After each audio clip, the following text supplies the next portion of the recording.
Welcome back to Scenes from the Screen, where we talk about all types of films and TV. Obscure, forgotten, prestigious, rotten, from must-see to, are you kidding me? Big screen and small, we cover it all. Who knows? You might discover a new gem or be reintroduced to an old favorite. My name is Sean, and I'll be your host. The beginning of this episode is going to contain some autobiographical stuff that relates to these films, so feel free to skip if you want. I may reference it somewhere in the discussion of the films. I may not. I don't know. You can always check the transcript if you're bored. Anyway, in college, I majored in communications with a particular focus on television broadcasting.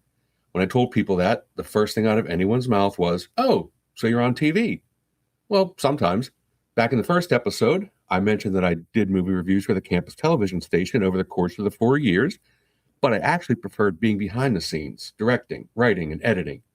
The latter two especially, because they were, for the most part, more independent in nature. I had, at least until it had to be graded or approved, total control over whatever it was I was working on. I also took several film classes as time went on and started to focus more on screenwriting in particular. Was I in the right college to do that? Fuck no. Marquette had an excellent communications program, which is why I wanted to go there in the first place. But if you wanted anything relating to film at that point, you had to be in LA or New York. I was in the Midwest. I planned to go to grad school for screenwriting in LA, where my girlfriend and one of my best friends were headed. Not together, in a relationship sense, but in hindsight, if they hooked up, good for them. Though I still keep in touch with him, and he's never mentioned anything. I'll have to ask him as we're trying to schedule a time for an episode. Turns out I was too late to start that fall, and the chance I would be able to get in mid-year was a long shot. In the meantime, life happened. I moved back home and started working. Not in my field, of course. I was a communications major after all. And while I still semi-pursued it as a craft, I wasn't under any illusions that screenwriting was going to pan out as a career choice. As the years passed, I'd refreshed my interest by taking a class here or there. I even attended a few screenwriting conferences in LA back in the mid-aughts. My shining moment was when I pitched an idea as part of a mock writing room during a seminar hosted by Tim Minear, one of my favorite TV writers who worked on Angel and American Horror Story. He thought about it, paused, and said I had half of a great idea. Not the most exciting anecdote, but when you consider he strongly rebuffed nearly all of the ideas that came before my suggestion, and just as many afterward, it was a glimmer of hope that I at least had a modicum of talent. I think I know, or at least knew, the mechanics of screenwriting as well as anyone. I could mix action with dialogue and make it look good on the page. I had germs of good ideas, but I always found it difficult to maintain that second act to hold interest. It's quite possible and highly probable that I was okay at it, but not good enough to make a living. We'll never know for certain, but I suspect I'm correct. And if you're a writer of novels or anything else long form, like reporting or even blogging, a few screenwriting courses are beneficial because they force you to be brief with dialogue and action so that you can cut down on flowery, unnecessary prose. If you're interested in reading about screenwriting, most people rave about Robert McKee's book titled Story, Substance, Structure, Style, and the Principles of Screenwriting. I'm not a fan, though, but it does have some good information. Instead, try William Goldman's Adventures in the Screen Trade, which is a much better guide, but that's just my opinion. From what my minimal experience was, and what I know from friends that were or are in the industry, is that screenwriting is a pretty thankless job, and one that's probably illustrated in this episode's films pretty accurately. And now the future is AI, so it's only going to get worse. Finally, unless you're on a TV show staff and in a writer's room where several people bounce ideas off one another, writing is more or less a solo effort. You sit in a room or at a cafe or wherever it is you feel comfortable. You're in a world with many characters, but their voices are only in your head bouncing off one another. There's no immediate feedback, so for many, being a writer of any kind can result in being in a place of isolation and loneliness. And how about that totally subtle segue leading into our two films, In a Lonely Place and Sunset Boulevard? The life of a screenwriter must have either been quite exotic and or looked upon with utter disdain in the late 40s for studios to release not one, but two films revolving around that profession in 1950. These films involved down-on-their-luck screenwriters, primarily bad luck of their own accord due to the choices they've made. It's almost as if the industry went out of its way to make sure everyone had the impression it was a seedy, thankless lifestyle, while still being worthy of a major theatrical release. Could have been a PSA in some regards, and one that might have made me change my mind had I seen them before college. Keep in mind there will be spoilers, but since the films are 76 years old, I think enough time has passed. Adapted from the Dorothy Hughes novel, In a Lonely Place stars Humphrey Bogart as Dick Steele. Probably not chuckled at as much back in those days, or maybe it was, because of lines like, "You knew he was dynamite, he has to explode sometimes. He's Dick Steele, and if you want him, you've got to take it all. I mean, that's fucking gold. Now, Dix is a screenwriter without a substantial piece of solid work in a long time, but with a reputation for being a hothead. In the first few minutes, he's already almost succumbed to a road rage incident, and then takes a swing at another industry blowhard at a local restaurant.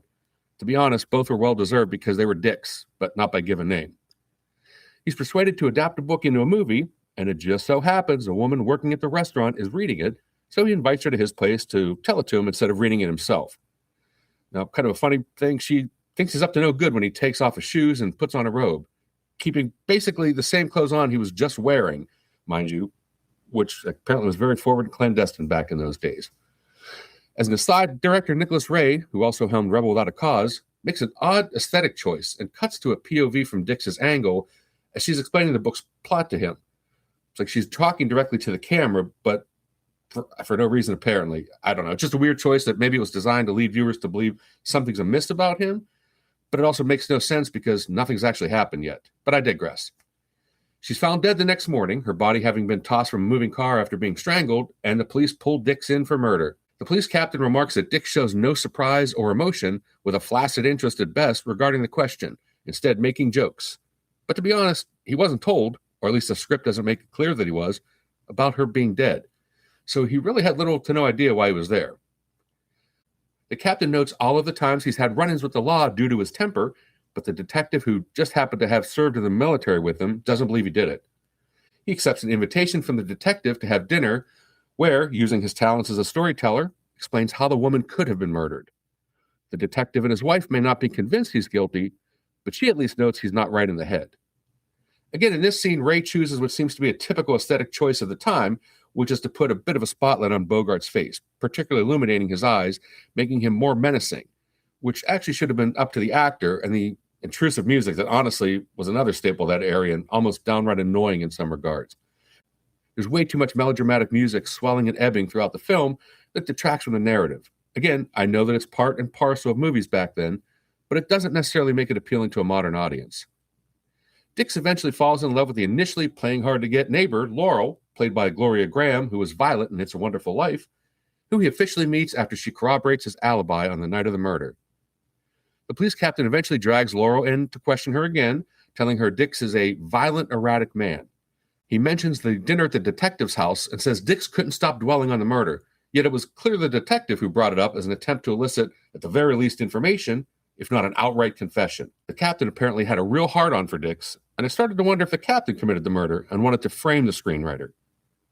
To instigate further suspicion and doubt, Laurel's masseuse Martha, who's truly a real character, mentions that she knows one of his former lovers and that he really is violent. The way in which she whispers in Laurel's ear actually reminded me of, one, the guy in It's a Wonderful Life who persuades Alfalfa to use the key and open up the swimming pool beneath George Bailey, and two, the cab driver who answers matter-of-factly that he can lose the car following Cary Grant in North by Northwest. To be honest, all three of them are somewhat unnerving, but I'd actually like to see a movie about them. Dix and Laurel attend a small beach party with a detective and his wife, where Dix discovers that Laurel spoke to the police again and storms off angrily before driving her home recklessly as she sits in the passenger seat terrified. En route, he sideswipes someone, and when the guy confronts him, he beats him unconscious, stopping within an inch of killing the guy. I'd also like to note at the beach party, everyone's basically fully dressed. Dix is wearing a sport coat while laying on the sand for the love of God. Again, product of its time, but amusing to see how things have changed. Obviously, Dix's mental health is suspect, as he's possessive, angry, and jealous. He's got issues, that's for sure. And Laurel starts to think he actually might be guilty, largely due to clumsy plotting and behavior that doesn't necessarily flow organically. Her misgivings cause her to look for a way out when he decides they should be married. Out at dinner before planning to elope in Las Vegas, he slaps his agent when he tries to take the phone away from him, and in my absolute favorite scene in the film, a female guest at the table gets up, without emotion, and simply states, "Well, I'll see you later," and takes off. That's exactly what I would do, but without the comment. I just ghost that whole melee. Though he's been kind of a suspect throughout the entire film, but never one considered very seriously by the authorities for some inane reason, the woman's date the night of the murder confesses out of the blue that he killed her, and the police try to contact Dix to let him know. Unfortunately, Dix's rage has gotten the best of him, and he becomes violent with Laurel, who planned to escape the relationship and leave him. Before getting overly physical, Dix stops, and they part ways and the movie ends. Abruptly, I might add. One thing I could say is that once it's over, it's over. There's no lingering about, which I appreciate, because today the film would undoubtedly go on much longer unnecessarily, like probably for at least a half hour or so. Overall, In a Lonely Place isn't a bad movie, but it is quite dated. It's a bit of an overwrought melodrama featuring exceptional performances by the entire cast. The dialogue is great, but a lot of the old films had superior snappy repartee, and Bogart excelled at that type of delivery. Here he's definitely matched well with Graham, who's not your normal wishy-washy love interest, until the plot calls for her to be. Again, this is a different time, but her character started out strong and kind of falters along the way. I'd recommend the film, but it's not one I would watch again. Sunset Boulevard is an original script courtesy of D.M. Marshman Jr., Charles Brackett, and Billy Wilder, who also directed. The film begins at the end with a body floating in a pool, a young screenwriter with a few B pictures to his name, according to the narrator, who then takes us back 6 months to tell the story. Joe Gillis hasn't sold a script in a while and is behind on rent and his car payment, so he tries to pitch a dead treatment to an exec he knows, named Sheldrake, which would also be used in Wilder's Oscar-winning film The Apartment. I wonder if they were related. Anyway, his treatment is given a poor review by Betty, a scriptreader who calls it trite and flat. Gillis is desperate, struggling to find work or at least someone who can loan him fast cash until hired. While out trying to secure finances, he's spotted by the repo guys. As he tries to ditch them in the very car they're after, Gillis has a blowout and veers into a driveway leading to a seemingly abandoned, dilapidated mansion that has an empty garage in which to stash the car. While walking around the grounds, Gillis is called in by the home's residents, former silent movie actress Norma Desmond, and her butler Max, who was her first husband and now supports her fantasy world by taking care of her, writing fan mail for her to open, and even showing her old movies in the house a few times a week. Gillis eventually recognizes her, and they express mutual dissatisfaction and disillusionment with the film industry. She retains his services to adapt her hundreds of pages of scribbled gibberish into a comeback. Sorry, to the delusional Norma, it's a return. In a biopic about Salome, which she of course pronounces completely differently.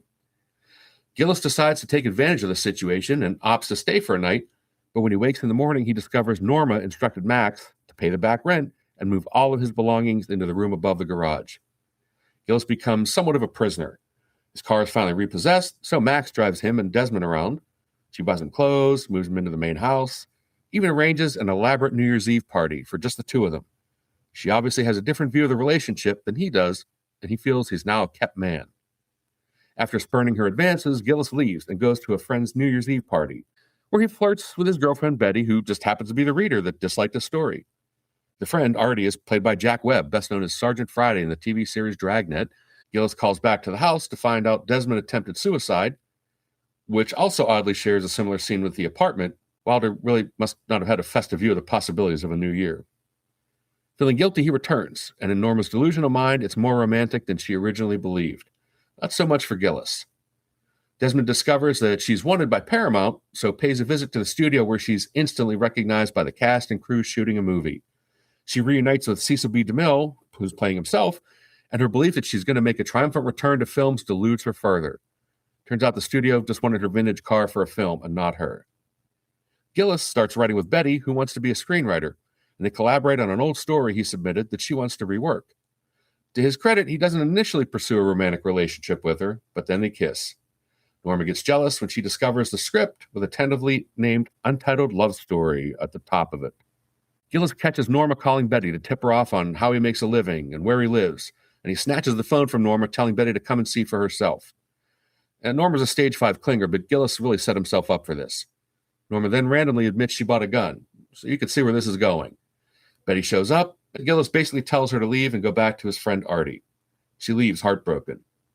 Gillis packs, ready to go, planning to head back to Ohio and work at a copy desk, finally breaking the chains that bind him to Hollywood and Desmond. He tries to reason with Norma to snap her out of her delusion, but it's all for naught. He's the body in the pool, paying the ultimate price for his poor choices. Norma is completely snapped, broken from reality. As she descends the stairs, people look on in pity, bewilderment, curiosity. The film ends with one of the most famous lines of all time. All right, Mr. DeMille, I'm ready for my close-up. Sunset Boulevard is a classic and highly recommended. If it was on, I'd watch some of it, but it's not one I want to see all the time. In regard to the main characters of these films, well, Gillis learned at the end, trying to make amends and do the right thing, albeit much too late. But Dix learned nothing, apparently, repeating the same pattern, and I think that's what separates a decent film like In a Lonely Place from a cinematic classic like Sunset Boulevard, and that Gillis has a character arc. He's also more relatable throughout, where Dix is somewhat unlikable, depending on what the plot needed him to be at the time. Both films have stunning dialogue, but I've always been a fan of that style that was especially characteristic of film noir. The terse, back-and-forth verbiage was always coated with disdain, venom, dark humor even. It wasn't on the nose and plain, and that's what separates subpar or acceptable dialogue from great or even superb and infinitely quotable movie lines. It's actually something that comes into play in at least one of the films we'll be talking about in the next episode. So for now, if you want to catch In a Lonely Place, it's currently streaming for free with ads on Tubi. Sunset Boulevard is also free with ads on Pluto. That wraps up another episode, so make sure you hit that subscribe button and download new episodes every Saturday on your favorite podcast platform. For Scenes from the Screen, I'm Sean, and thanks for listening.